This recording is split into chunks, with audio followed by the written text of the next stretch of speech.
It's about the plane that won the war. After you had flown in it, you had faith in it. It's about men who flew in the darkness. We were just schoolboys. And rained down fire. Above all, it's about the thousands who gave their lives flying in it. You didn't see dead bodies, you just saw empty beds. And the people they were prepared to die for. I often wish I could go back in time, just to see him once more. And Dad. This is not a love letter.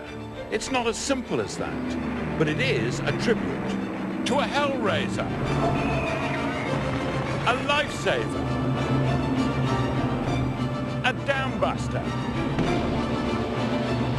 and the most magnificent 7 Britain has ever had. This is the Lancaster.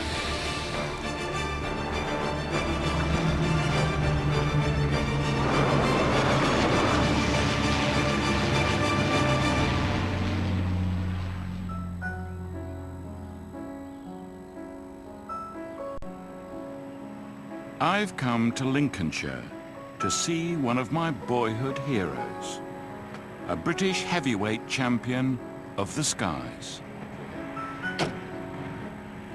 As a child, I would have given anything to see it up close. But as I get nearer to it now, I feel almost apprehensive. Deep breath. Here we go.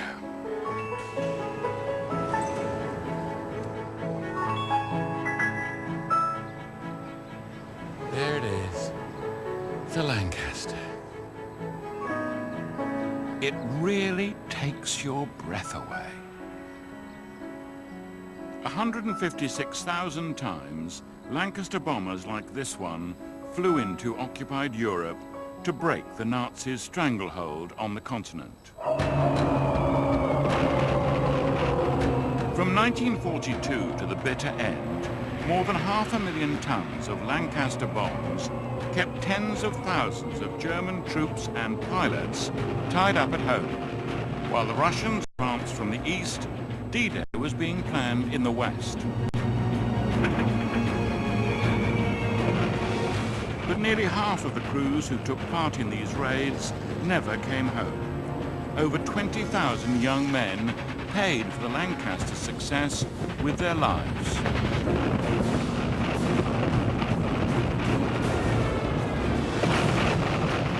Lancaster crews led raid after raid on Germany's industrial heartland.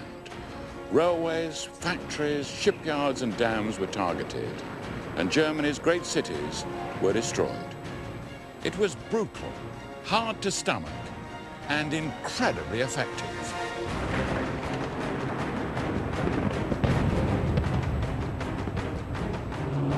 After the war, in a letter to the people who built the plane, Marshal of the RAF, Sir Arthur Harris, said, "This aircraft was the greatest single factor in winning the war."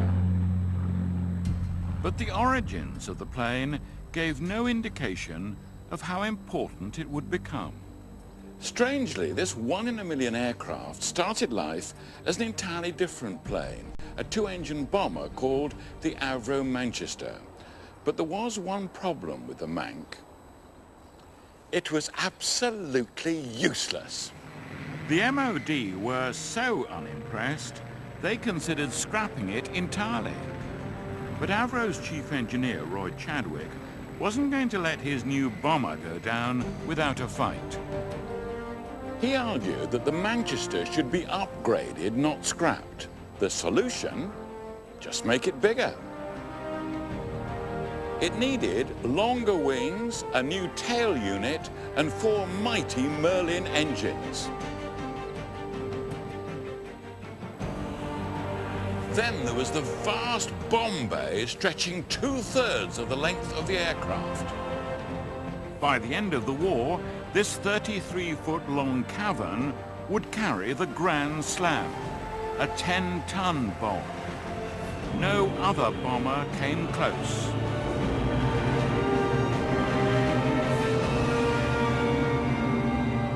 The new aircraft needed a new name. The Manchester became the Lancaster.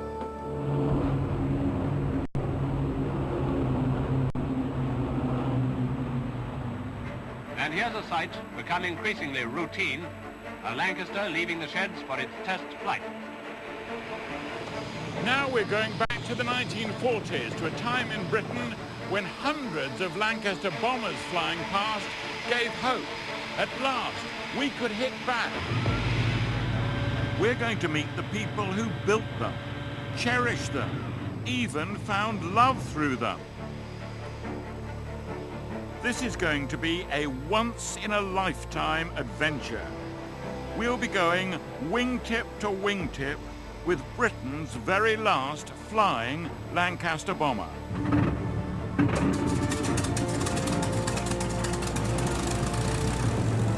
Captain Roger Nichols will have the pleasure of flying the old Lanc, while I will get to see the plane in all its glory alongside, with my old friend and ace pilot, Bill Giles.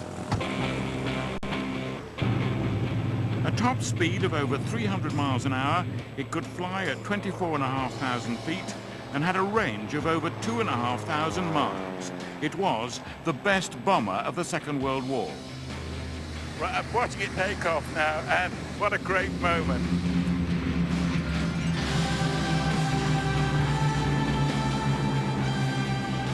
Just seeing this big plane lift off as if it's just a bird in the sky. You can just see it now in the corner. It's banking, it's going just a little bit slower than we are, but we're still going to have to catch her up.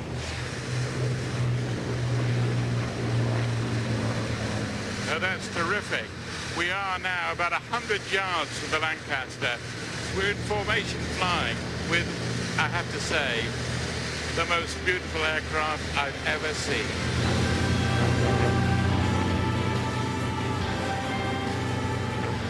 Looks beautiful, but also when you get closer and you can see the machine guns, it looks rather sinister. It's that combination of style, beauty, and also I'm going to get you, or you're in trouble if you see this. You wouldn't want to be on the receiving end, would you? This is the sound of my childhood dream, really, these big engines coming over our village in Oxfordshire, and you thought, that's life, that's excitement, if only I could be part of it. And here I am, years later, and I am part of it.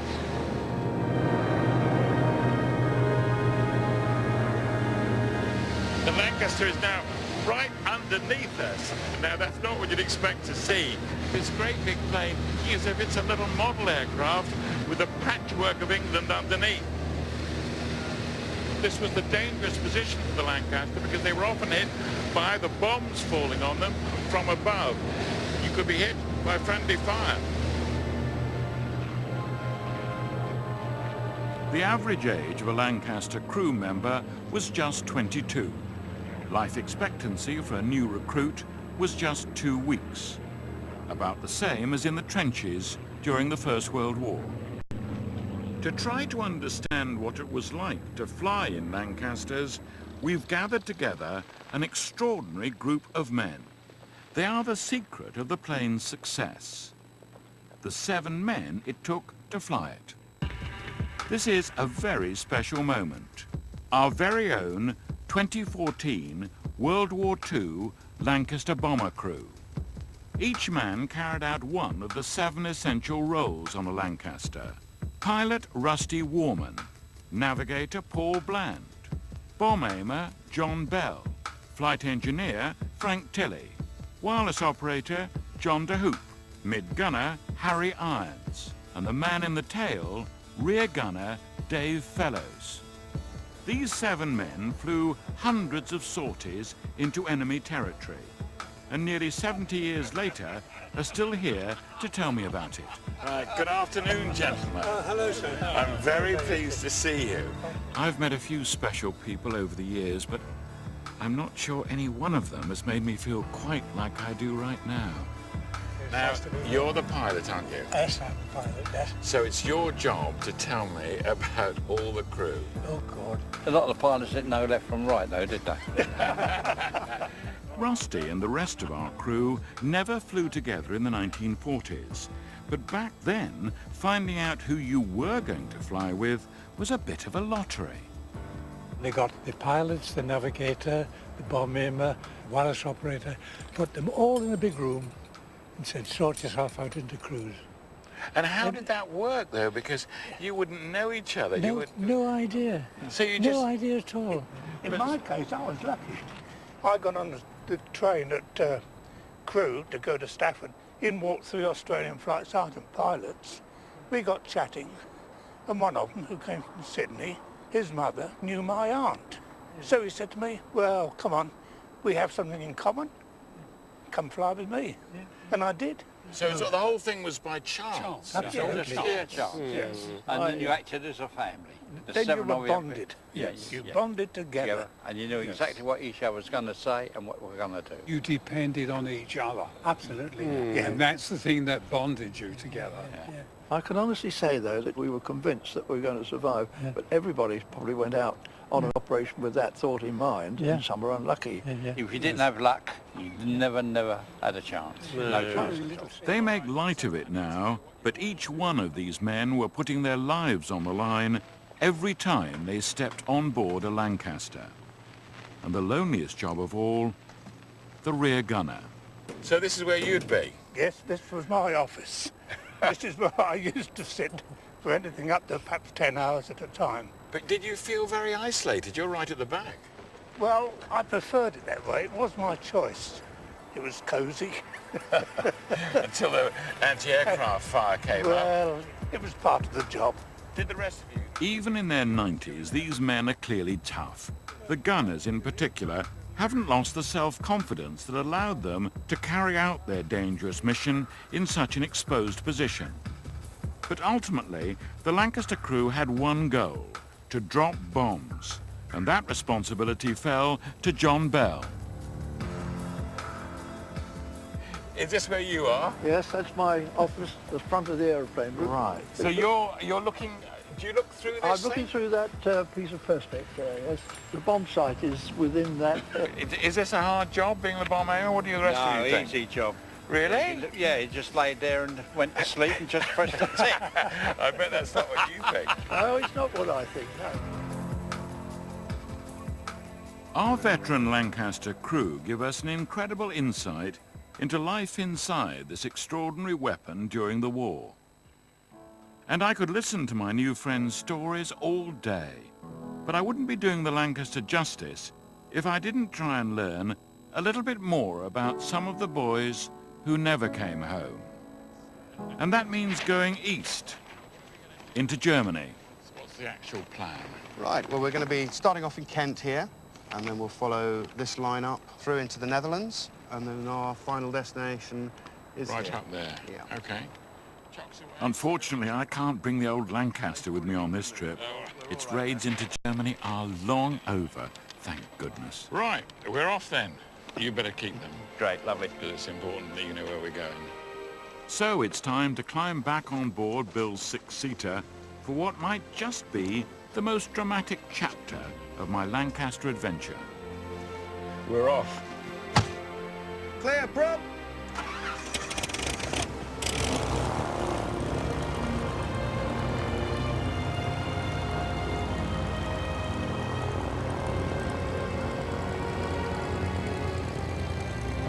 Off up into the clouds, following the vapor trails of the historic Lancasters. It's the stuff of my childhood dreams. And it's not half bad as an adult. But before we leave British shores, I want to learn more about the people who built these incredible aircraft. Lancasters are being built in several factories in Britain and Canada. The RAF is depending on them for Lancasters, and yet more Lancasters. Today in Yeadon, there's not much evidence of the wartime factory that employed thousands of men and women from all over the north. But if you look closely, there are still clues to the old Lancaster plant. There'll be bluebirds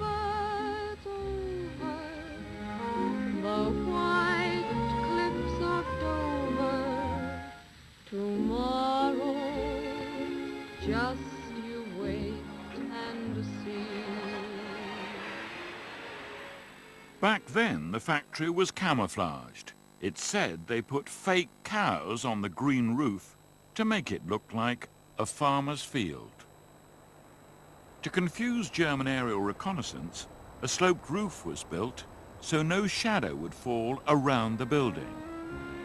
Inside, hundreds of people were putting the finishing touches to the aircraft they hoped would swing the war in Britain's favour.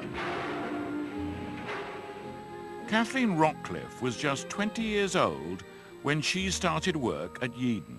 There'll be bluebirds over the white cliffs of Dover tomorrow.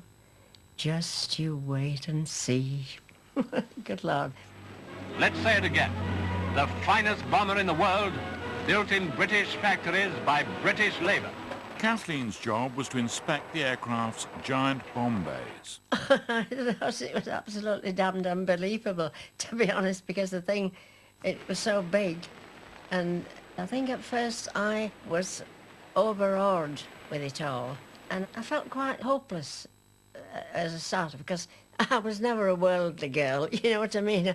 Brought up to sort of just do fairly quiet stuff. Meet a few of the ordinary, hard-working people devoted to this important task. Angela Roberts, a capstan operator. Maisie Rafferty at a press. Little Billy, drilling. Let there be no doubt or argument about it. The skill and application of the workers in the aircraft factories is a great source of strength in our progress towards victory. We had these huge torches, and then you had to look around everything there was. All the things that were screwed onto the bomb bay that had to be there, you know, numbers, figures, bits of appliances. We had to learn what was done correctly, what wasn't.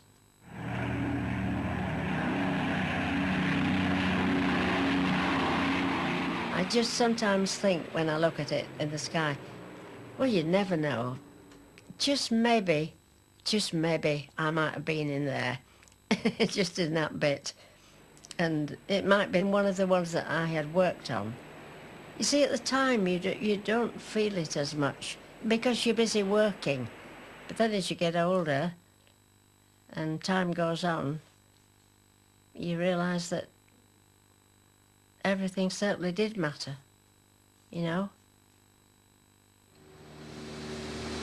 The war had been going on for 2.5 years before the first Lancaster bombers came into service.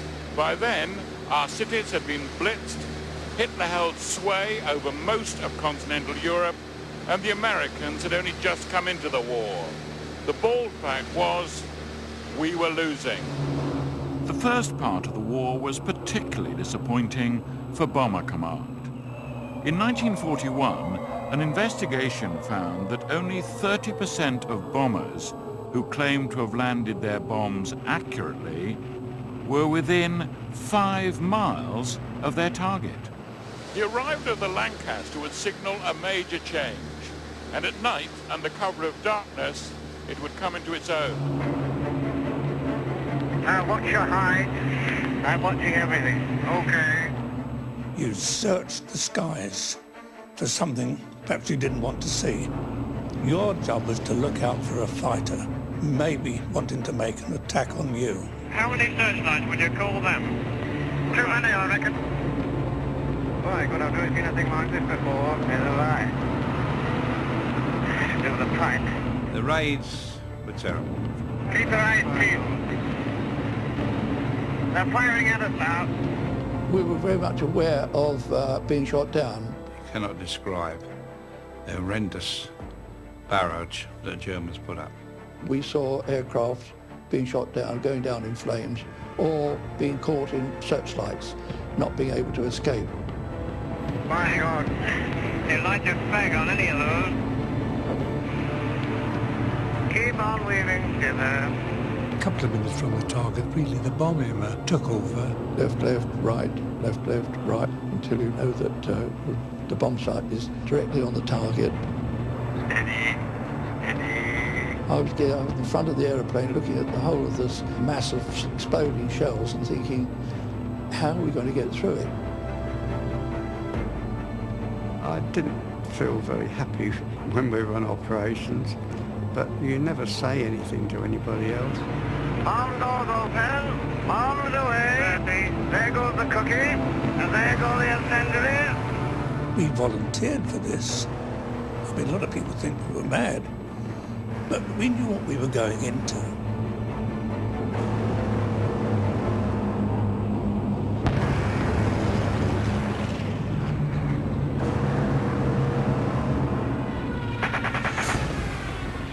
One of the most significant bombing missions of the war took place on the night of August the 17th, 1943.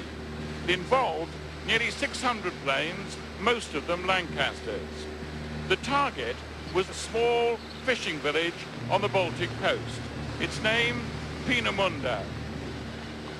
The attack came in 3 waves. First in were the Pathfinders, whose target flares lit up the scene.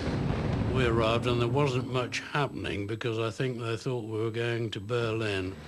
They knew the people on the ground weren't expecting an attack on Peenemünde. Surprise was the key.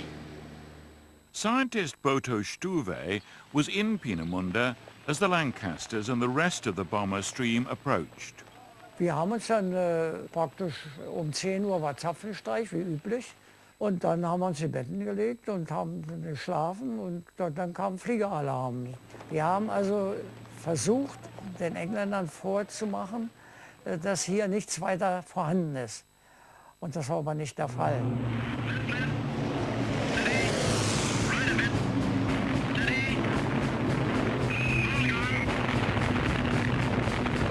The raid on Peenemünde followed a similar pattern to many other Lancaster sorties.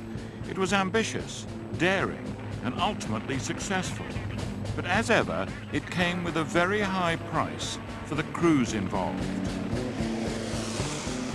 There was more to this obscure German outpost than met the eye.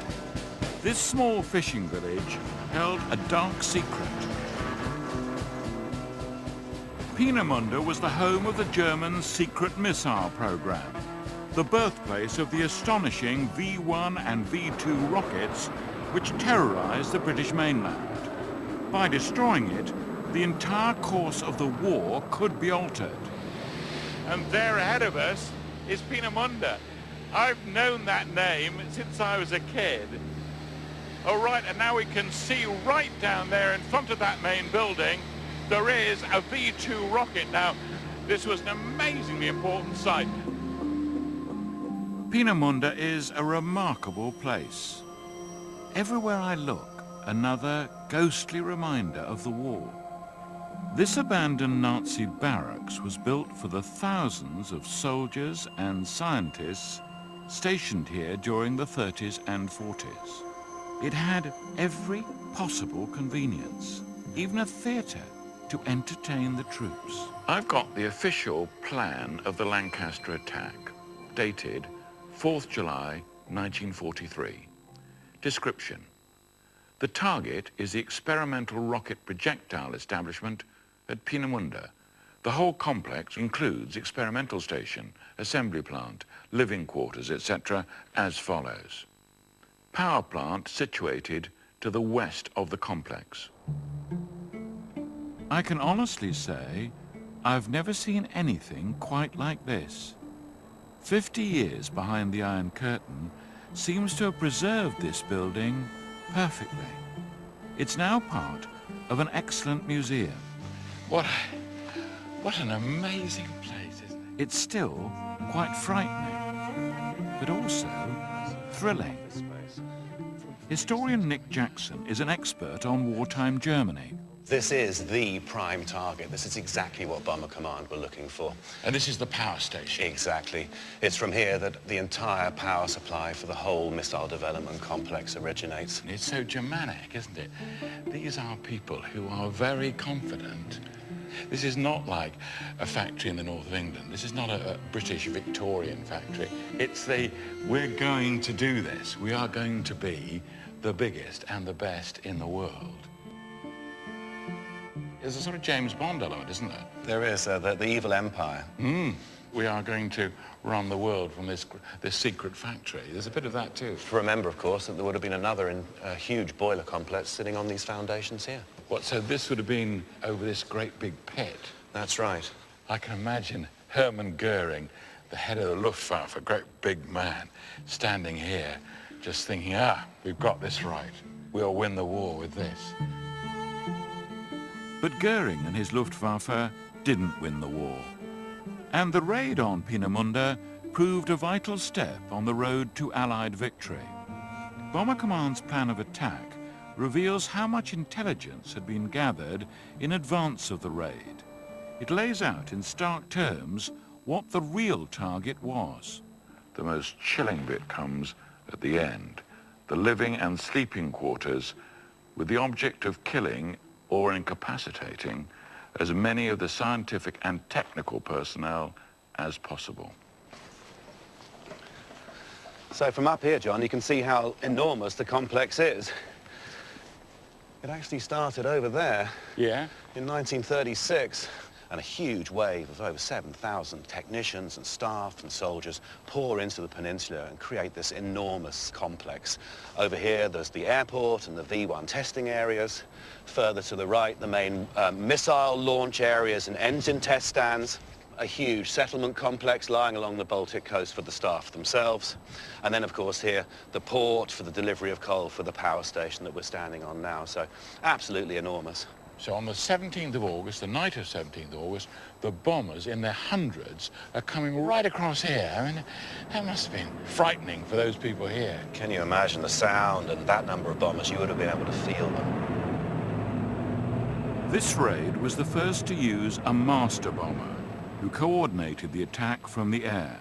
One by one, key sites were obliterated.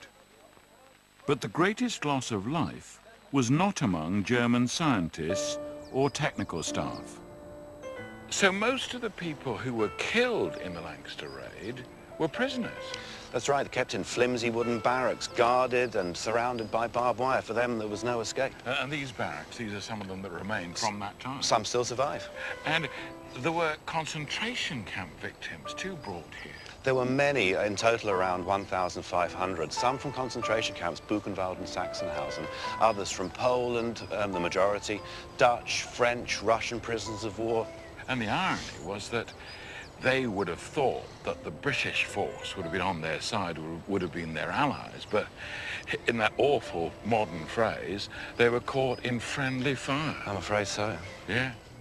The loss of life was not all on the ground. Inevitably, many of the bomber boys paid the ultimate price. By the time the third wave of bombers reached Peenemünde, the German response was well underway. Hundreds of Messerschmitt 110s arrived with their new twin upward-firing cannons. All that to do was fly straight and level underneath you and just give you a little squirt in the petrol tank, and up you went. In total, Bomber Command lost 40 aircraft that night.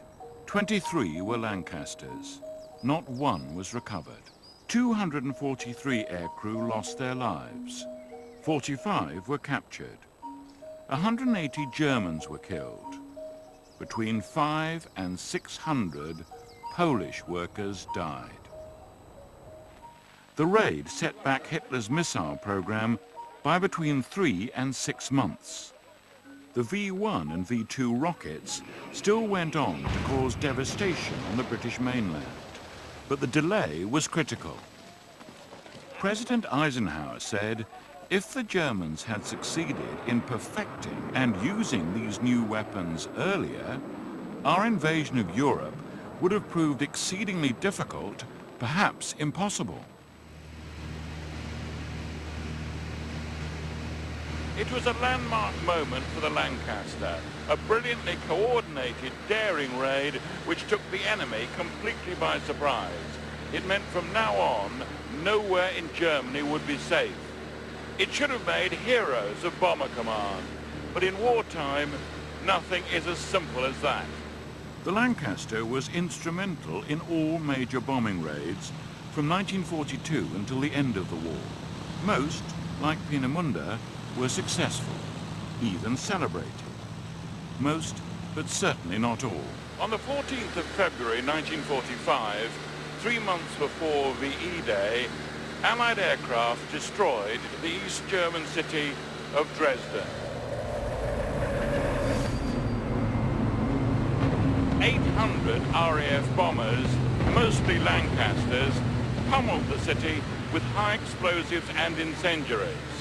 Around 20,000 civilians were killed. The bombers faced little in the way of resistance, and the total destruction of Dresden was completed when over 300 American bombers struck the following day. It caused international outrage, but many of those from Bomber Command still believe Dresden was a legitimate target. The war wasn't over until the German generals signed the treaty. People were still being killed. V2s were still being fired into London. Winston Churchill had urged Bomber Command to attack East German cities, but he tried to disassociate himself from this raid. What he done to us was terrible, Churchill. What he done.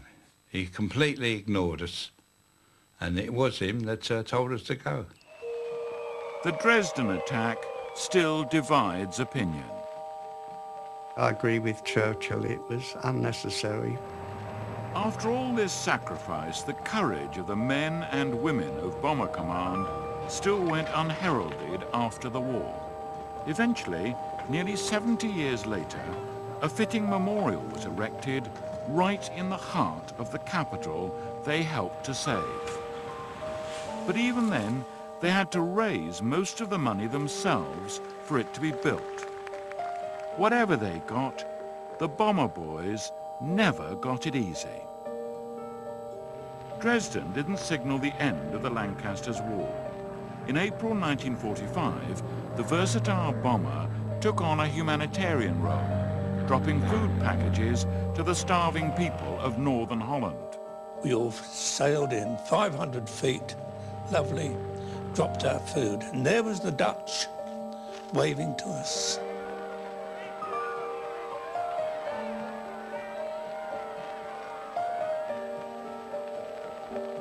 During Operation Exodus, the Lanc became synonymous with victory and escape.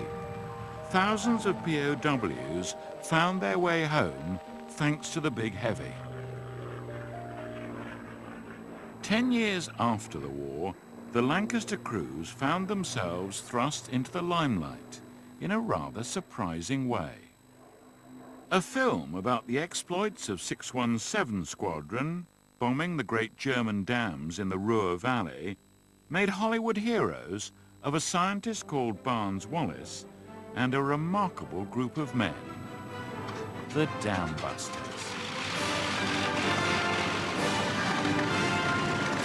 On the 16th of May 1943, even those closest to the plan had no idea how Operation Chastise would transform their lives.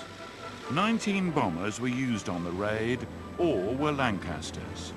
133 airmen took part. Flight Sergeant George Johnny Johnson was a bomb aimer.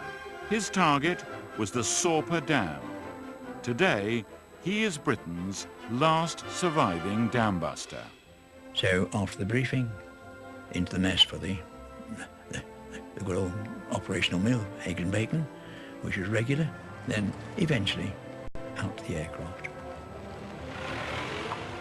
Lancaster pilot Stevie Stevens, part of 57 Squadron, also based at Scampton, remembers watching the dam busters prepare for takeoff. Certainly I had noticed a difference in armoury on these aircraft because they had these curious things like large dustbins mounted laterally.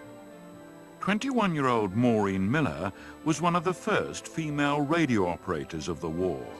She was on duty the day Johnny and the rest of 617 Squadron prepared for their mission.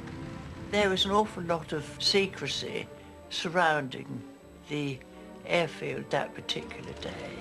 Of course, nobody really knew the reason why.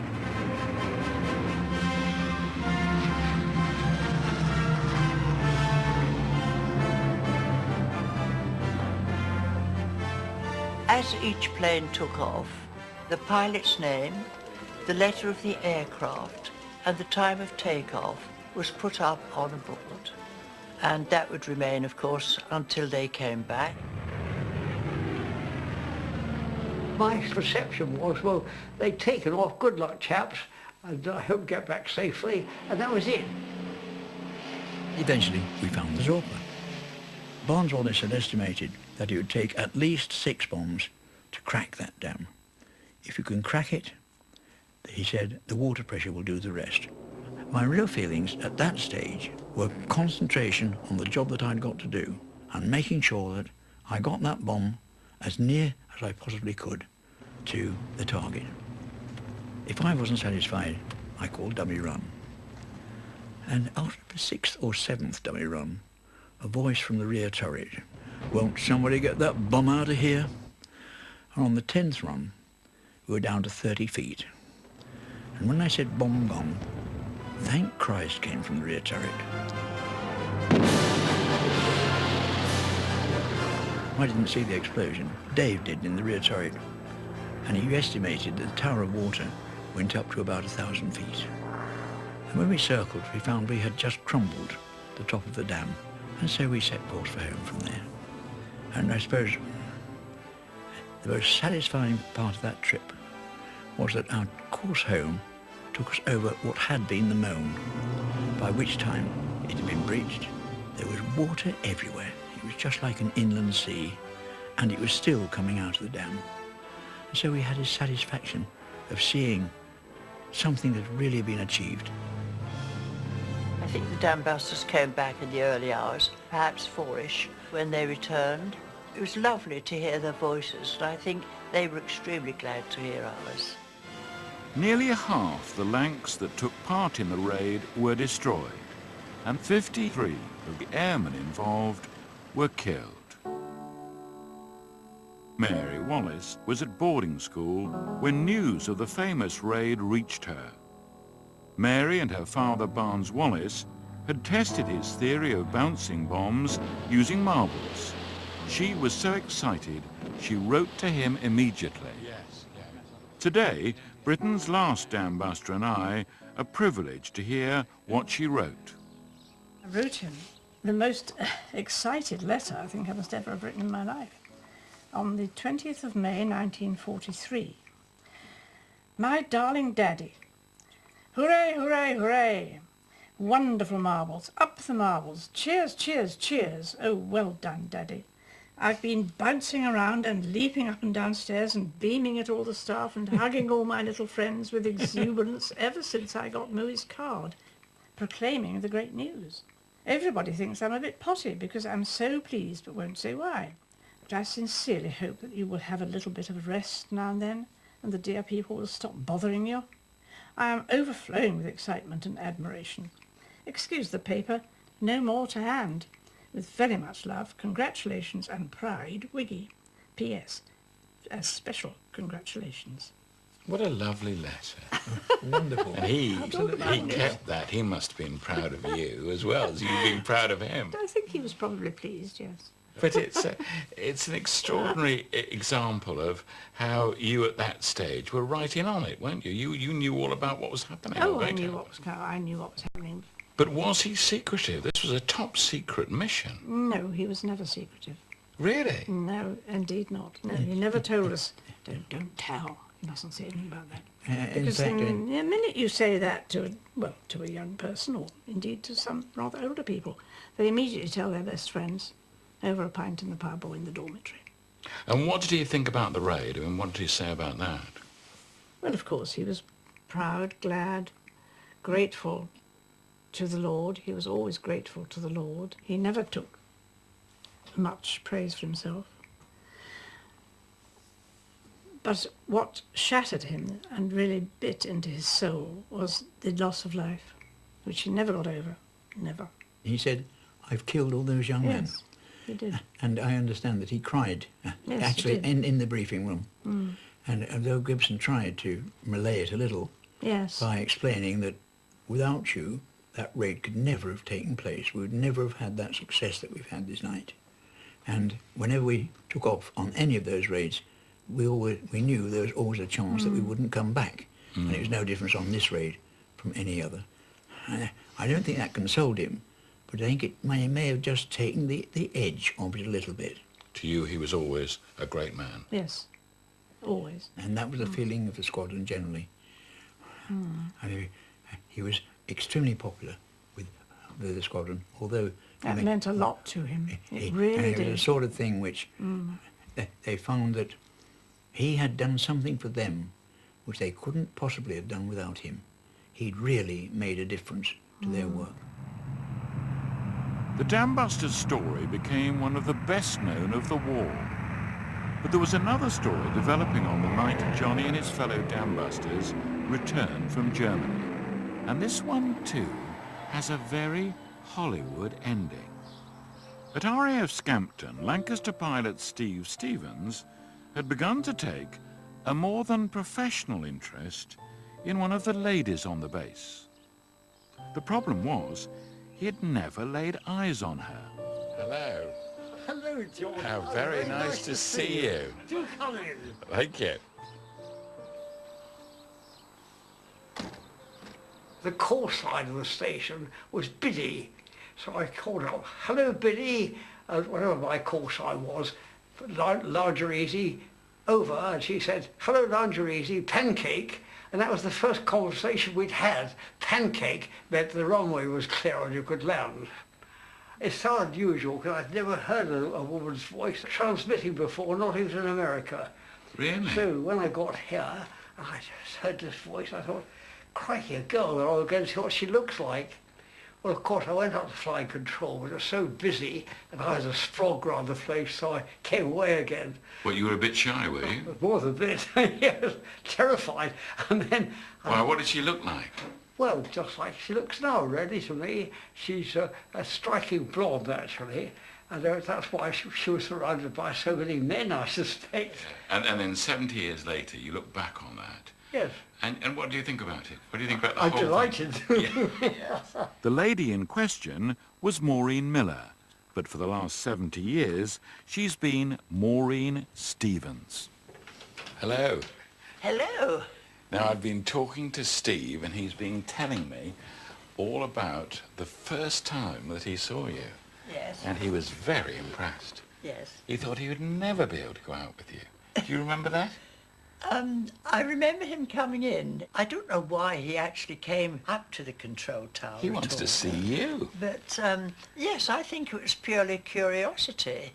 And I remembered, whilst he was talking, I thought, now that young man would make a girl a very good husband. I honestly never ever dreamed he would be my husband. Isn't that extraordinary? I don't think I've ever told Stevie that before, but it's absolutely true. So at that stage, you did think, That was my secret for years, but yes. And then I got posted to Scampton just before the Dam Busters raid, and I went off duty and walked down the road, and there was Stevie waiting on the path opposite. Whether he found out what time I was on duty, I suppose he had. He might well have been flying at some time. Now, he told me that he'd been waiting there for half an hour for you. Oh, did he? Oh, well, there you are. You can't wait too long for a good thing, can you? But also, if you look at this picture, you look a perfect couple, don't you? Yes. He did have rather lovely dark brown curly hair, but I don't think it was even that attracted me. It was the person himself. It was the brave man. I thought he's doing a very, very wonderful job, going to battle every night. Probably that was it. You start going out in May, but by the end of the year, you're married, aren't you? Yeah, married on the 4th of December, 1943. Well, that's pretty quick, isn't it? Well, I suppose it was, really. Yes. Did you feel that both of you were serving the country? Absolutely. And that was vital? That was absolutely vital. It was, in fact, I think it was the war that held us together. It's something, even now, when I look back after 70 years, that, you know, just one of those things. Well, here's the man himself. Oh, hello, Steve.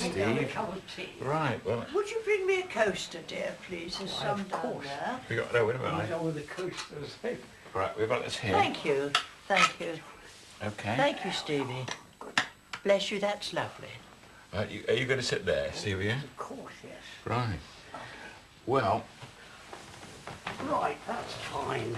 and we were talking about how much the war mattered in terms of both of you getting together. We just had a matter of weeks, or maybe if we're lucky, it could even have been days, of course, really, I suppose. Now, Steve told me that you were the first person he kissed. He wasn't the first person I kissed, not by a long shot. No. No, I loved the odd bit of romance, yes, of course. And he was romantic, wasn't he? He still is. And what is the secret then? What do you think the We secret keep is? holding hands. Yes? Yes, we hold hands when we go out, don't we? Yes, We indeed. hold hands, we go all over the place. Because if we don't hold hands, we'd fall down. We have this, I suppose, symbiotic relationship, really. We depend totally on each other. And that's terrific, still isn't it? do. She's got the brains and the memory and, of course, the hearing. I'm quite sure what I've got. Who would have thought it? Steve and Maureen, the Lancaster lovers, a perfect love story. Britain's Lancaster generation. There are just so many great tales. But at the beginning, I said we must pay tribute to those boys who didn't come home. Men like rear gunner Stan Shaw and his crew. Stan's daughter, Elaine, now in her 80s, remembers her father and his Lancaster, DV-202. We had some nice times together, really did. They were only boys. 2 or 3 of them were only 19, I think. I know my dad was the old man of the crew because he was 31, was 31 when he died. And they were very close, I think, all of them. Elaine last saw her father at her grandmother's house. It was an unexpected visit. Stan only had a few short hours before his next raid. I often wish, you know, that I could go back in time just to see him once more. Impossible. Absolutely impossible. I loved him to bits. I still remember what he looked like. And he'll never change, he'll never get old. He'll always be my dad as I saw him last. I was proud of him. I've always been proud of him. I always will be proud of him. But I wish he hadn't have gone. Stan Shaw and the crew of DV-202 were just 7 from tens of thousands of British service men and women recorded as lost without trace after the Second World War. All are remembered by the memorial at Runnymede. DV-202's last flight took off from Dunholm Lodge in Lincolnshire at 9:40 p.m. on August the 17th, 1943. They were headed for Peenemünde. Most of the Lancasters that were lost went down in the sea or crashed into these woods. All of them have disappeared. All but one. This is Lake Kolpinsee, just a few hundred yards from the missile base at Peenemünde. During the raid, Botto Stuve watched as a Lancaster Mark III was shot by fighters and crashed into the lake. Da sah ich ein Aufblitzen von einer Leuchtspurkette. Nachtjäger, jetzt endlich. Und dann nicht nur die Leuchtspurkette, sondern eine Explosion, ein Feuerball. Und dieser Feuerball blieb erhalten und ist von dort aus, vom Treffpunkt, in einer Fallparabel in den Kolpinsee niedergegangen.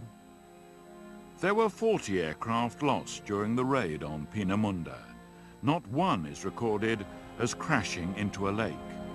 After the war, a special team was set up to search for those lost. They'd heard the rumours of the Lancaster in the lake. It was never found. But it is here. A Lancaster Mark III, part of the third and final wave. And here in Peenemünde, they have no doubt who the rear gunner was.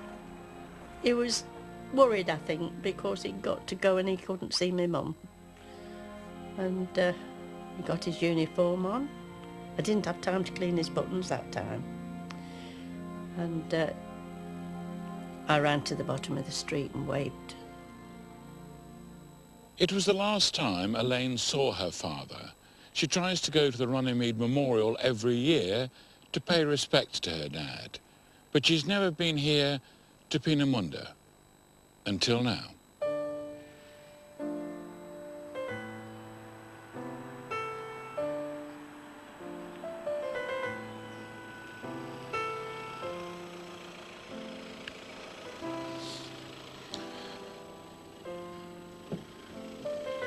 Hello, Elaine. Hello. Thanks for coming. Yeah. Your hands are cold. I'm sorry, are you all right? Yes, thank you. Okay. Right, let's... One of Elaine's sons, Russell, has come to support his mother. Hello. Hello, John. Very nice to meet you. Pleased to meet you too. Yeah. Russell. Yeah.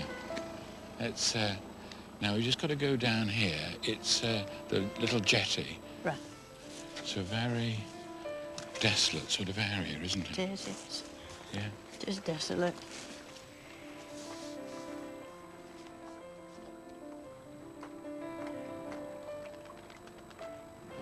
We are now finally on the side of the lake.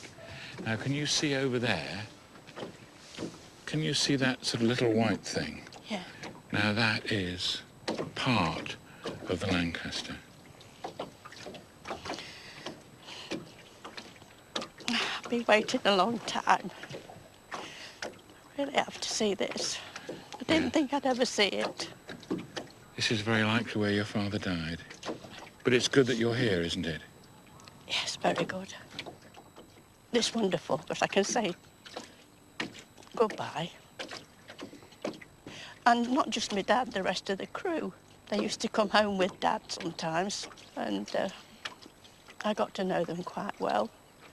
And they used to bring us sweeties. You just can't imagine it when you're that age. You don't understand it. I knew that something had happened. We didn't know where he was going because he wasn't allowed to tell us.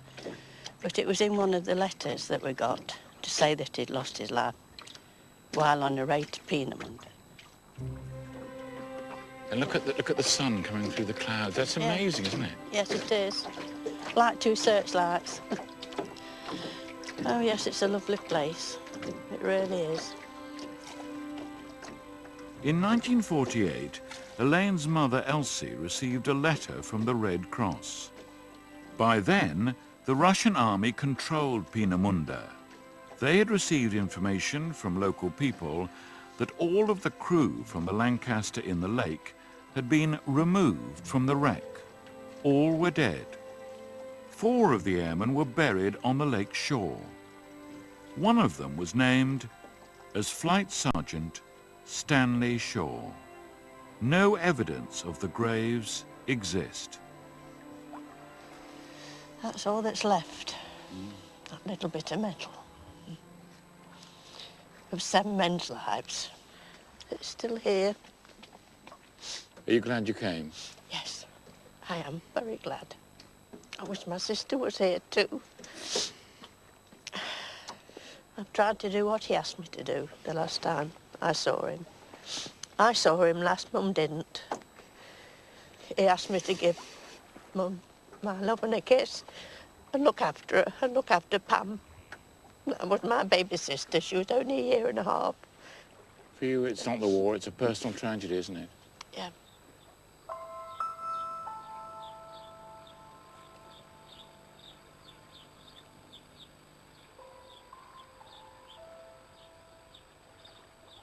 It's very moving, isn't it? Very moving, and I never thought I'd do it. I never thought I'd see it. And do you feel closer to him now? Yeah, I do. I do.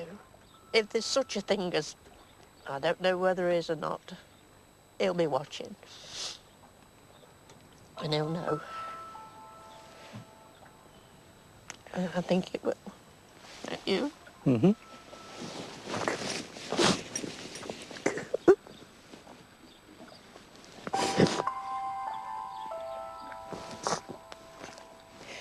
don't know where he is, but you know that he was here at some point.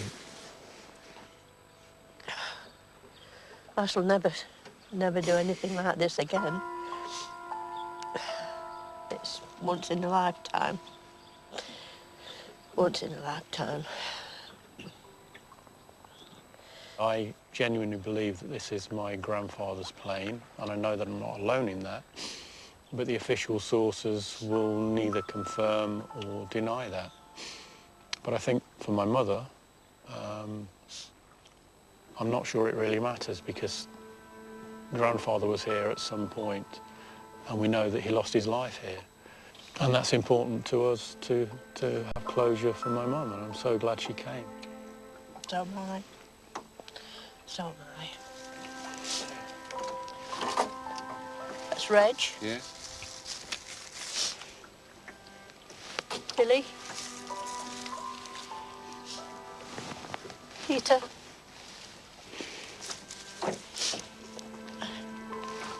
Mac. Les. Tom. And Dad.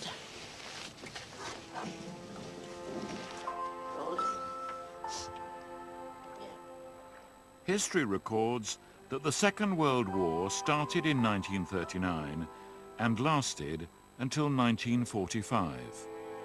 But for some, that doesn't tell the whole story. Elaine's war ended this morning on a lake in Peenemünde.